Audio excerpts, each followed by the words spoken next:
Dāvana ir kaut kas tāds, ko mēs dodam Lai otru iepriecinātu. Jā, ne tikai, lai otru iepriecinātu. Ja? Tur var īstenībā būt dažādas lietas. Ja? Jā. Dažreiz dāvanas ir jādod vienkārši tāpēc, ka viņas ir jādod.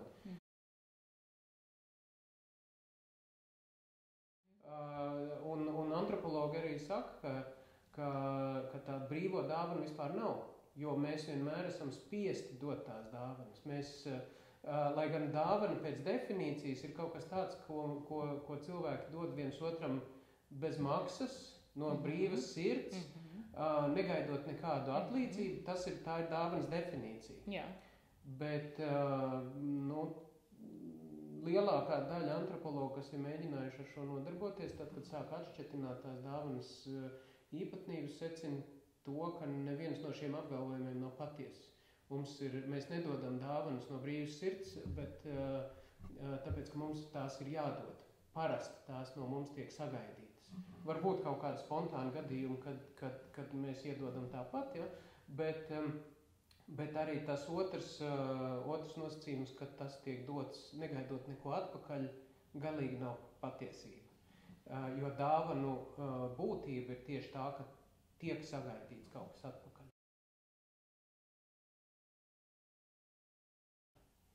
Bet vēl kas ir interesanti, ir tas, ka dāvanu apmaiņā ir vienmēr tādas zināmi nosacījumi, un viens no tiem nosacījumiem ir tas, ka starp tādiem tuviem cilvēkiem respektīvi dāvanām ir kaut kāda morāla vērtība. Un jo šī morālā vērtība, šī attiecību vērtība starp cilvēkiem, kur savstarpēji apmainās, ir augstāka, jo tas attālums starp dāvanu un pretdāvanu var būt lielāks.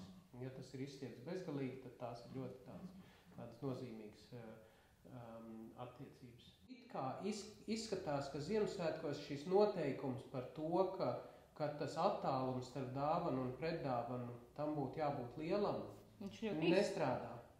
Mums daudz vairāk atgādina pareizībā tādu barteru.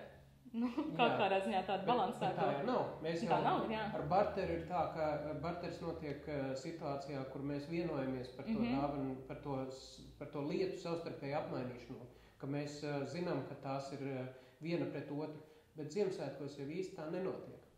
Ziemassvētkos nenotiek arī tā, ka mēs dodam dāvanu kā pretdāvanu tai dāvanai, kur mēs esam saņēmuši. Ja tu man uzdāvini ābolu Ziemassvētkos, tas nenozīmē, ka tas, ko es tev iedāvināšu pretī, būs par to ābolu.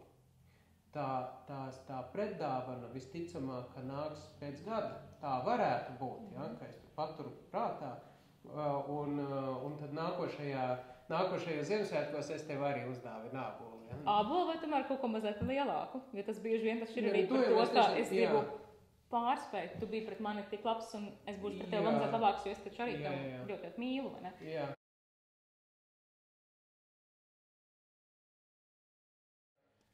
Tāda varētu būt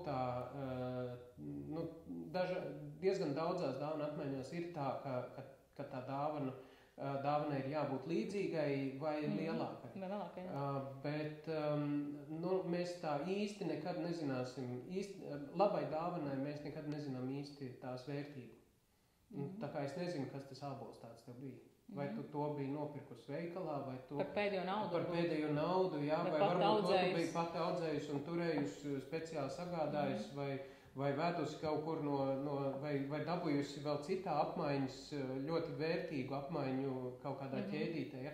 Es to nezinu, un pat tad, ja es zinu to, tad tā īstā vērtība kaut kāda nav, un tāpēc dāvanām nav tas cipariņš, ja, lai mēs nezinātu to īsto vērtību, jo tā dāvanu apmaiņas jēga ir tieši šī neskaidrība. Tā, ka es nekad tā nezinu. Man liekas, ka vispār cilvēkiem patīk tādas neskaidrās attiecības, jo tās ir tās cilvēciskās attiecības. Un tās, kuras ir skaidras, sarēķinātas, saskaitītas, un tās necilvēciskas. Labi, bet kāpēc mēs vispār dāvinām? Kāds ir pats fundamentālākais, pats pamata dāvanas mērķis? Jā, tas ir jautājums, kāpēc dāvanas nav brīvas. Kāpēc nav brīva dāvana? Tāpēc, ka brīvām dāvanām nav jēgas. Dāvanas, kuras neizraisa pret dāvanu, tam nav jēgas. Sociāls jēgas. Ja tas ir par attiecībām? Jā, tāpēc, ka mēs dāvinam, lai uzturētu attiecības. Es uzdāvinu tev kaut ko, jo es sagaidu no tevis kaut ko pretī. Kaut kādā noteiktā laika posmā. Un šajā, kamēr mēs būsim noslēguši šo darījumu, tikmēr mūsu starpā būs kaut kādas attiecības. Mēs tās uzturēsim. Bet ar dāvanām ir tā, ka mēs to darījumu nekad nevaram īsti noslēgt. Un tur ir tā brīnišķīgais dāvana brīnišķīgā puse. Ja?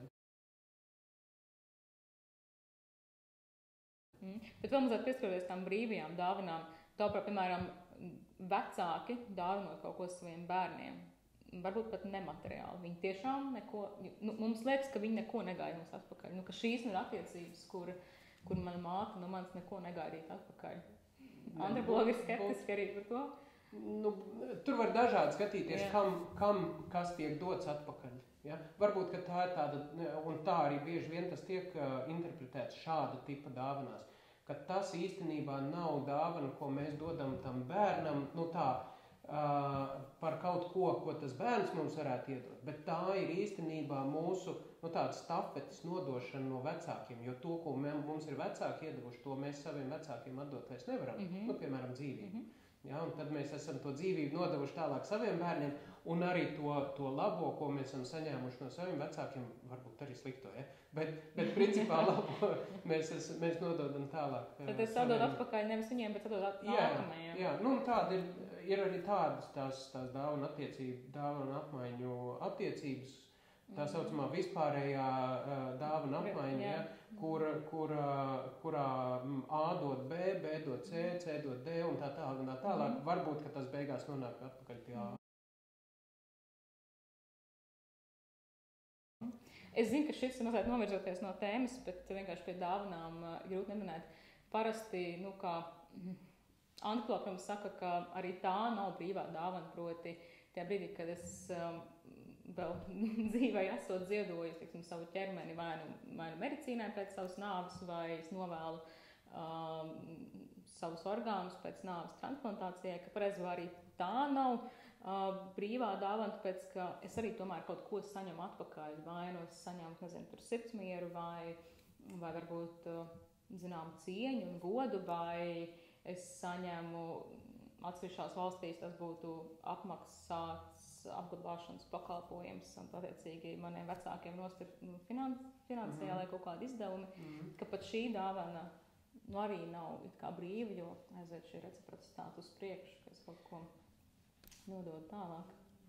Jā, vai arī, respektīvi, tā ir dāvana, par kuru, brīva nevar būt neviena dāvana, par kura tiek uzskatīta par kaut ko tādu, par ko būtu jāpateicās, vai kas saņem kaut kādu atalgojumu, kur parādās šī doma, un Derrida saka, ka tikko kā mēs iedomājamies, ka kaut kāda lieta ir dāvana, tā uzreiz ieslēdz šis ekonomiskais cikls, ja?